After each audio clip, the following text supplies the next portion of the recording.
Benvenuti.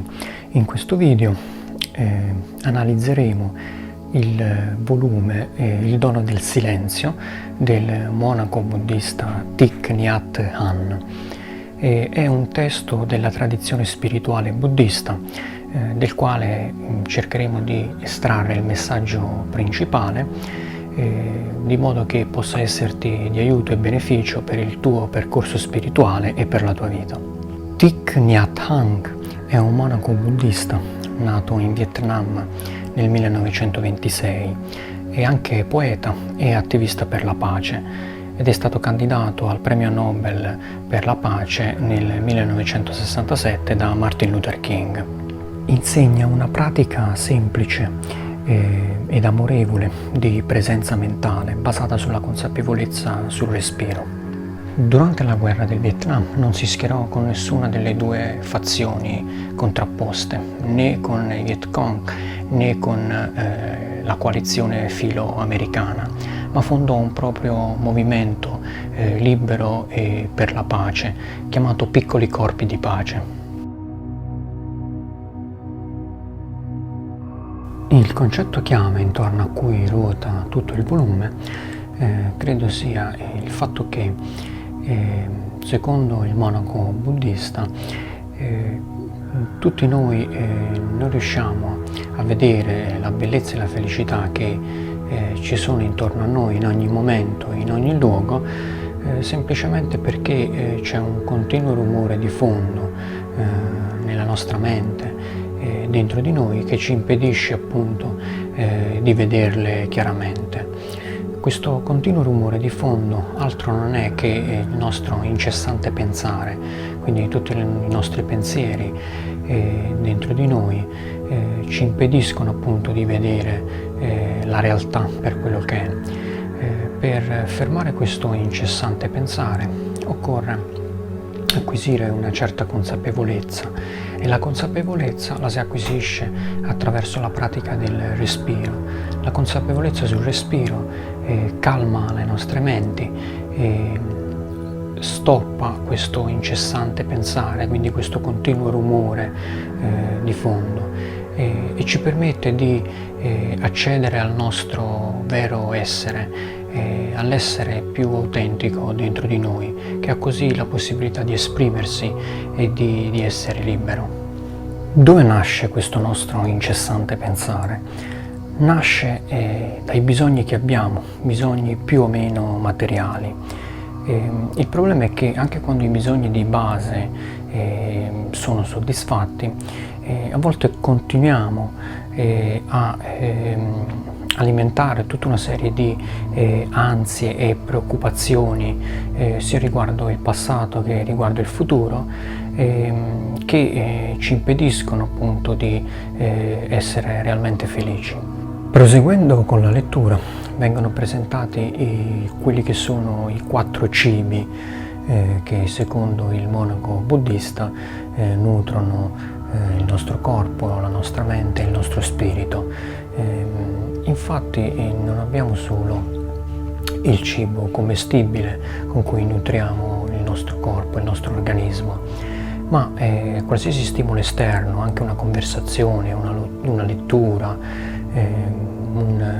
un filmato, qualsiasi immagine esterna è in un certo senso un cibo per noi, che dovremmo in effetti gustare con la giusta consapevolezza per evitare che possa crearci dei danni, proprio come avviene per il cibo commestibile. Avere quindi consapevolezza di questi cibi e tra virgolette di questi stimoli esterni significa prestare attenzione anche alla loro scelta e quindi anche rendersi conto, ad esempio, degli ambienti che frequentiamo, delle persone che frequentiamo, perché chiaramente possono avere un'influenza e un impatto su di noi, esattamente come tutto quello che ci circonda. Dunque, per calmare questo incessante pensare, questo continuo rumore, si pratica la consapevolezza del momento presente e del respiro. Consapevolezza del respiro significa seguire appunto la fase di inspirazione e quella di espirazione, prestando attenzione ad esse con tutto noi stessi. In quel modo naturalmente si placa la nostra mente e quell'incessante pensare si ferma. Il nostro pensare non è sempre e necessariamente una cosa negativa. Il problema è che i nostri pensieri sono frutto del nostro stato d'animo, delle nostre emozioni, delle nostre sensazioni. E quindi se ad esempio noi siamo in preda ad uno stato d'animo di forte rabbia, la domanda che dobbiamo porci è quali possono essere di conseguenza i nostri pensieri e che effetto possono avere su di noi e sull'ambiente e le persone che ci circondano.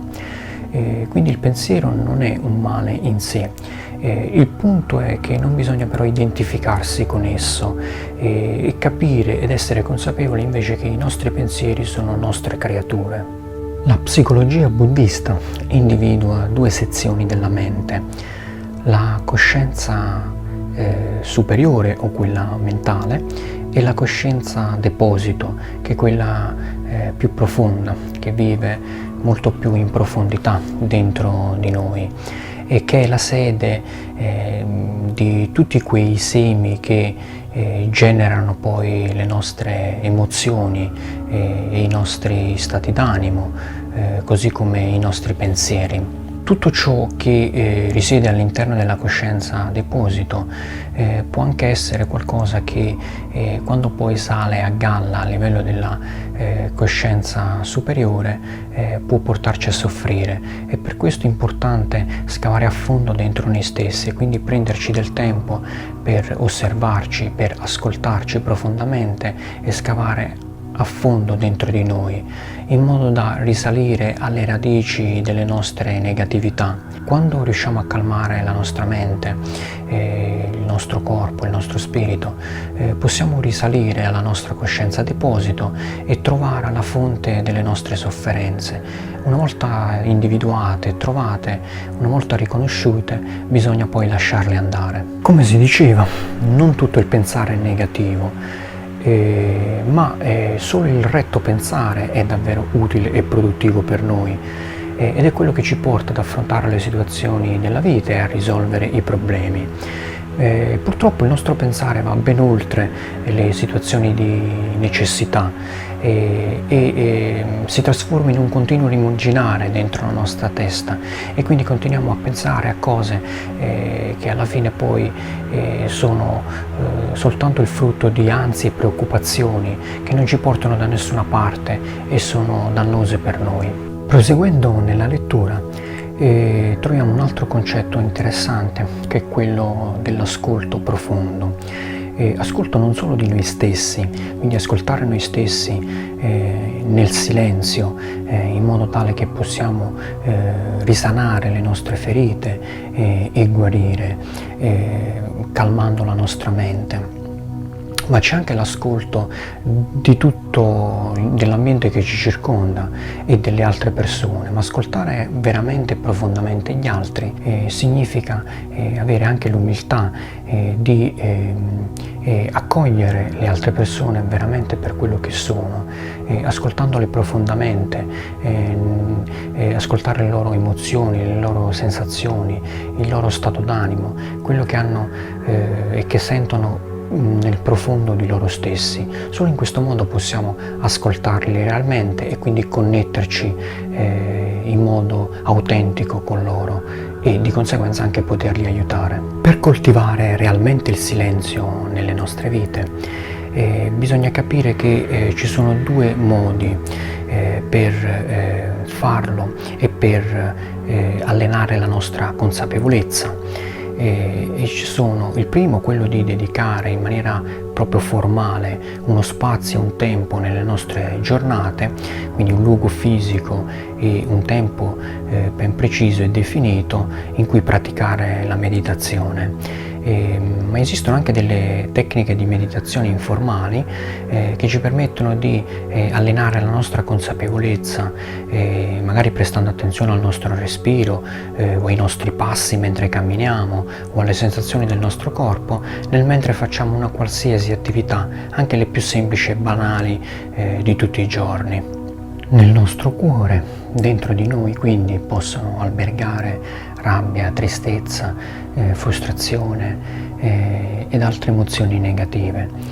E attraverso la consapevolezza del respiro e la sua pratica possiamo connetterci quindi con il nostro respiro e in questo modo accedere a quelle stesse emozioni negative senza farci coinvolgere, senza farci trascinare via da esse. E in questo modo naturalmente queste stesse emozioni cominciano a trasformarsi. Senza la pratica della meditazione invece non riusciamo a calmare la nostra mente e di conseguenza non riusciamo ad accedere a queste nostre emozioni. Senza fare questo processo continuiamo a perpetuare queste nostre emozioni negative e soltanto riconoscendole dentro di noi possiamo cominciare ad affrontarle e quindi a trasformarle.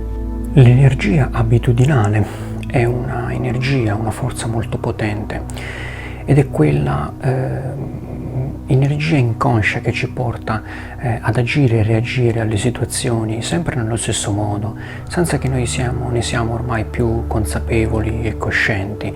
Ad esempio, quando reagiamo con rabbia a determinate circostanze e situazioni, lo facciamo inconsapevolmente, è una reazione istintiva, inconscia, che si scatena dentro di noi. Questo tipo di energia però può portarci verso situazioni dannose per noi stessi. È quindi importante saper riconoscere le nostre idee, i nostri pensieri, le nostre opinioni, così come le nostre emozioni, le sensazioni e gli stati d'animo che vivono dentro di noi.